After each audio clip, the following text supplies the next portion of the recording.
అందరికీ నమస్కారం. ఎల్లరికీ వణక్కం.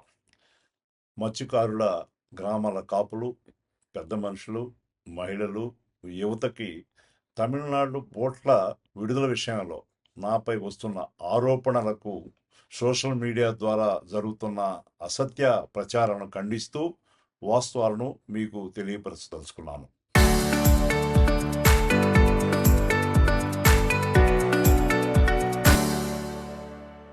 గత 8 మాసాలుగా తమిళనాడు బోట్ల విషయంలో తమిళనాడు బోట్ల ఓనర్లకు మన మత్స్యకార గ్రామాలకు జరుగుతున్న వివాదంలో నేను ఏ అధికారితో కానీ మత్స్యకార గ్రామాల పెద్దలతో కానీ ఇంతవరకు మాట్లాడటం జరగలేదు.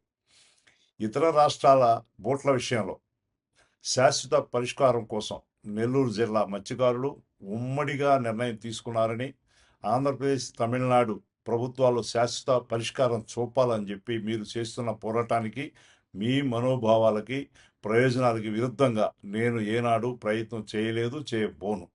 ఈ వ్యవహారంపై విచారణ జరిపి నిజాలు వాస్తవాలు వెలుగులోకి తీసుకురావాలని గౌరవ ముఖ్యమంత్రి వర్యులు శ్రీ నారా చంద్రబాబు నాయుడు గారిని కూడా కోరడం జరిగింది.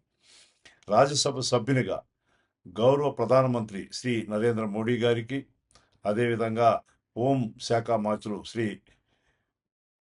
అమిత్ షా గారికి మరియు కేంద్ర మత్స్యశాఖ మంత్రివర్యులు రాజీవ్ రంజన్ సింగ్ గారికి తెలియపరిచి ఈ విషయంలో సమగ్ర విచారణ చేపట్టి బాధ్యులపై కఠిన చర్యలు తీసుకోవాలని చెప్పి కూడా కోరబోవడం జరుగుతూ ఉంది. ప్రజాసేవలో నిమగ్నమైన నాపై ఇలాంటి నిరాధార ఆరోపణ చేయడం దురదృష్టకరం, చాలా బాధాకరం. మత్స్యకారుల సంక్షేమం కోసం నేను నిరంతరం కృషి చేస్తున్నాను.